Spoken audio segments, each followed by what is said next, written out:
heureux de te rencontrer. Je sais que tu n'aimes pas la télévision, parce que tu n'aimes pas ça, mais tu es avec moi, on se connaît un petit peu maintenant, donc on est en parfaite confiance. Alors, tu es l'épouse de Michel. Oui. Nous sommes allés le suivre, on a été très étonnés, en tout cas moi, qui ne connaissais pas grand-chose à la bière, je l'avoue. J'ai trouvé des choses étonnantes, en plus, j'ai rencontré des belles personnes. Alors, c'est toujours un plaisir d'être avec des gens comme vous, et là, je me retrouve chez ma grand-mère avec des confitures. Oui, voilà. Qu'est-ce que tu fais, toi, ici? Exactement. Donc, tu parles de grand-mère, c'est des traditions que je tiens de ma famille. Donc, ici, tu es dans la boutique Jardin d'Ève.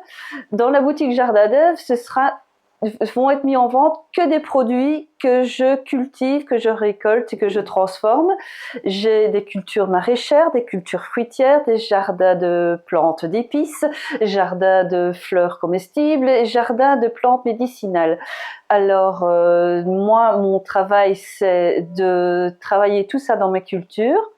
Je les récolte, je transforme, je fais différentes confitures, des vinaigres, des huiles, des épices, des sachets de thé et du pesto, du chutney, enfin tout ce que la nature peut nous donner. Je vais faire aussi des cueillettes dans les bois pour avoir différents produits que l'on ne pourrait pas trouver dans le commerce. Donc je peux faire des préparations assez spéciales. Ce ne sont pas des poissons que tu vas pas chercher? du tout, pas du tout. Ce sera de la mûre sauvage, ce sera de l'ail des ours, ce sera des baies de néflier, en fait tout ce genre de produits accessibles à tout le monde. Il n'y a rien de sorcellerie là-dedans.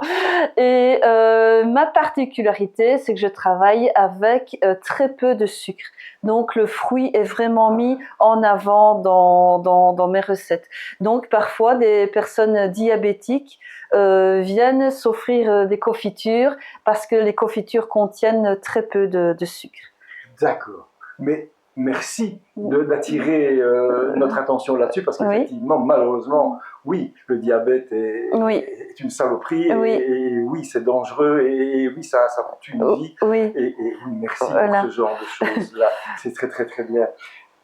Tu étais faite pour ce genre de choses ou bien est-ce que c'est venu petit à petit cette passion? En fait, comme j'explique, vous me parliez de grands-parents, non, ma maman on est une grande famille et elle nous a élevés avec des cultures où elle travaillait de cette façon-là et moi je culture cette culture permaculture biologique, que des choses que je peux être sûre de la provenance. Donc ce sera travailler avec le fumier de mes animaux. Je ne vais même pas chercher le fumier ailleurs parce que je veux être sûre que les animaux n'ont eu aucune piqûre, aucun produit.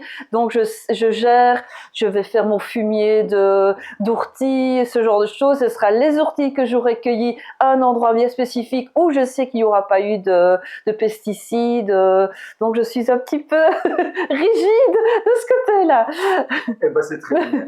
Tu vois, c'était pas compliqué de faire une interview. Non. En tout cas, merci beaucoup à toi, merci beaucoup à Michel de nous avoir accueillis chez vous. C'est un endroit remarquable, on y reviendra. On reviendra dessus parce que c'est plein de bonnes choses. C'est ici à Andoumont et en définitive, à Andoumont, tout est bon. Oui, bien sûr. Et je souligne une chose importante, le fait que je suis parfois dans les cultures, parfois dans la brasserie avec mon mari et parfois en train de cuisiner. Je ne peux pas ouvrir le magasin tous les jours. Donc j'ouvre le jeudi, vendredi après-midi et le samedi toute la journée. Oh, c'est super. De toute façon, on reviendra et on le rappellera. D'accord. En tout cas, merci pour cette de belle rencontre. Merci. Et très, très, très bientôt. Merci bien. Merci. Au revoir.